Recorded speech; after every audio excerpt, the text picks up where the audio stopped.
TV7 Israel News is made possible thanks to your generous donation. Shalom ve'erev tov, good evening. Welcome to our daily TV7 Israel News Bulletin, broadcast from Jerusalem. U.S. President Donald Trump announces that the Board of Peace had reached an agreement to disarm the Islamist Hamas terror organization in the Gaza Strait.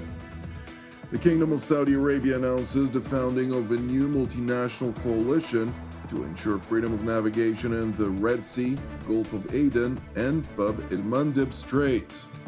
And Turkey announces its willingness to help Lebanon reassert its sovereignty over its country. U.S. President Donald Trump announced yesterday that the Board of Peace had reached an agreement to disarm the Islamist Hamas terror organization and all other armed terror groups in the Gaza Strip, transfer security control to the yet-to-be-formed International Stabilization Force and the new Palestinian police, and assign civilian control to the new Palestinian technocratic government.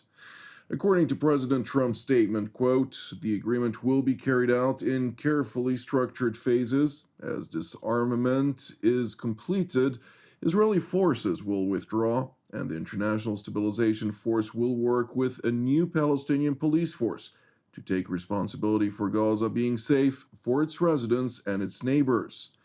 Now, it is important to know that Hamas's leadership had written a letter in English which was delivered to the White House through Qatar, in which the leaders of the designated terror group told President Trump that they want to uphold the agreement and disarm. In exchange, they request President Trump to force a long-term 15-year ceasefire in which Israel would pledge not to attack Gaza, avoid assassinations of any senior Hamas officials, and begin withdrawing IDF troops from the Gaza Strip. Israeli officials responded to the letter, dubbing it a spin because its details did not align at all with the 20-point plan that President Trump had drafted with his team that was signed last October, and called it a desperate attempt by Hamas to stall for time and essentially an attempt by Hamas and its patrons not to be declared in breach of Trump's multi-point agreement. Meanwhile, with assistance of the media arms of its patrons in Qatar and Turkey in particular, Hamas members have started a media campaign, as part of which they are calling on the United States to force Israel to withdraw from the Gaza Strip even before the disarmament of Hamas is achieved. We haven't seen any agreement before, nor anything. You say we agreed on 20 points, but we haven't seen any single point implemented in full. Not a single thing. You, Trump, you should start it from your end, ceasefire, stop the assassinations, and complete the Israeli army's withdrawal from the Gaza Strip. We are not seeing any agreement at all, nothing from what he is saying. Where is it?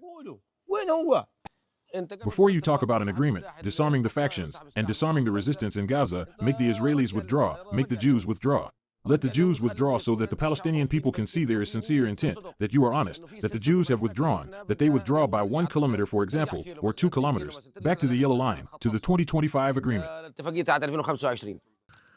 Turning to Ankara, where Turkish Foreign Minister Hakan Fidan hosted the new Hamas leader Halil al-Hayya and the arch-terrorists delegation, during which Ankara's top diplomat wished al-Hayya success in his new role as overall leader of the Islamist terrorist organization Hamas. Minister Fidan further said that Turkey supports the Palestinians in their just cause, as he put it, and that all efforts will be made for aid to reach Gaza. It is important to point out that Halil al-Hayya was named as Hamas's leader earlier this month, replacing arch-terrorist and mastermind of the October 7th massacre, Yahya Sinwar, who was eliminated while fleeing Israeli forces in October of 2024. Meanwhile, at the presidential palace in Ankara, President Recep Tayyip Erdogan hosted his Lebanese counterpart, Joseph Aoun, during the course of which the Turkish leader asserted that his country was closely monitoring efforts to end Israeli attacks against Hezbollah and highlighted Ankara's aspiration to play an active role in all initiatives aimed at safeguarding Lebanon's sovereignty, saying, quote, "We will continue our support for strengthening Lebanon's institutional capacity and also maintain our humanitarian and technical assistance." Meanwhile, in the pilot zones of southern Lebanon, where the Lebanese armed forces have deployed after the IDF's withdrawal from two separate areas as part of the US-backed agreement between Beirut and Jerusalem, Shiite residents have started returning to the previously abandoned villages. Escorted by the Lebanese army, had it not been for the presence of the Lebanese army, their entry with us into the village, and the establishment of their fixed checkpoints there, we would not have felt safe allowing people to enter. In addition, the Lebanese army went in with us and with every family that entered the village. They did not allow people to go inside until they had conducted a sweep around the houses to ensure they could safely enter their homes. The exact same applied even to the destroyed houses. Once they announced the Israeli withdrawal from the town, we came and entered.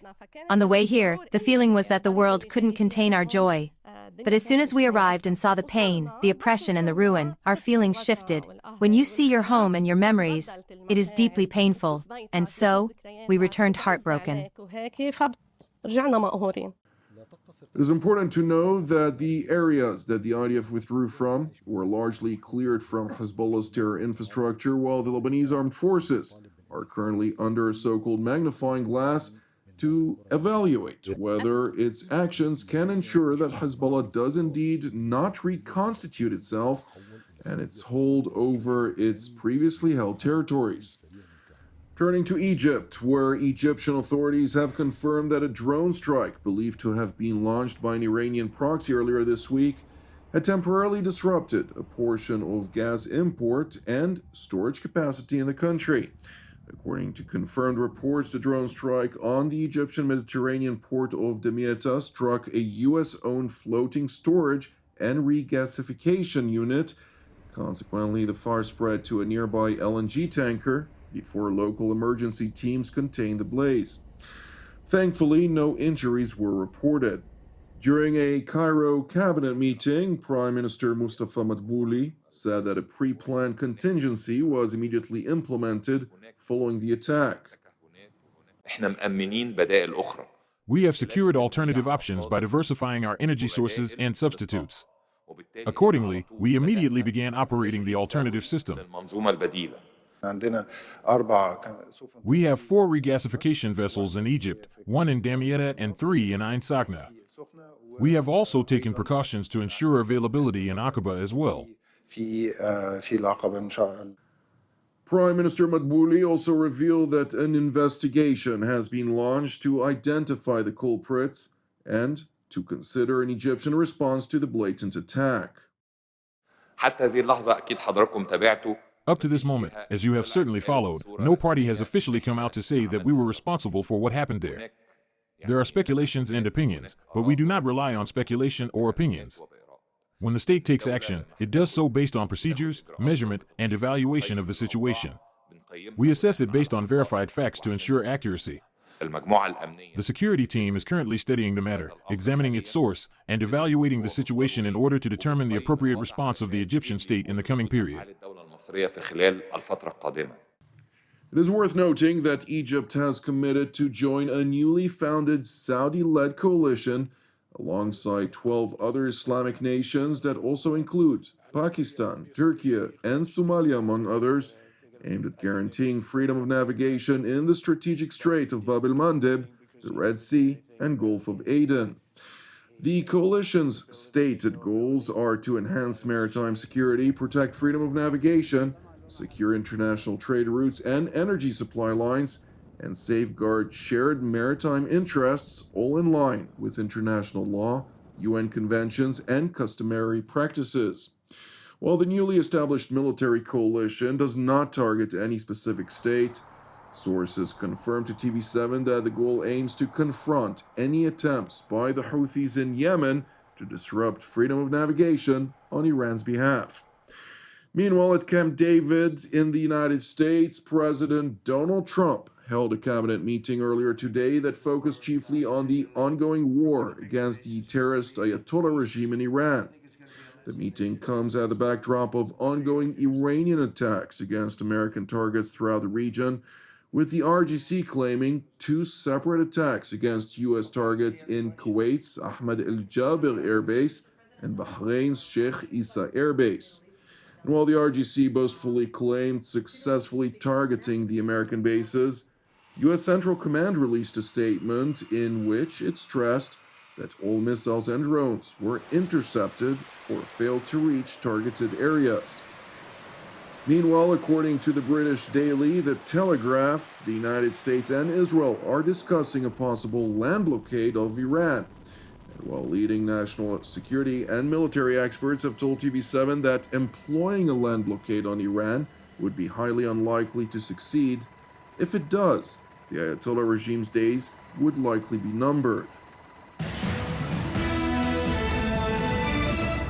Thank you for watching TV7 Israel News, which is made possible by the generosity of our viewers. If you're blessed by our productions and would like to help support TV7 Israel, you can donate via our website at www.tv7israelnews.com. Please keep praying for the peace of Jerusalem and redemption of Israel. Jonathan Essen wishing you a Shabbat Shalom U'Mevorach, and God willing, until our next update, Shalom from Jerusalem.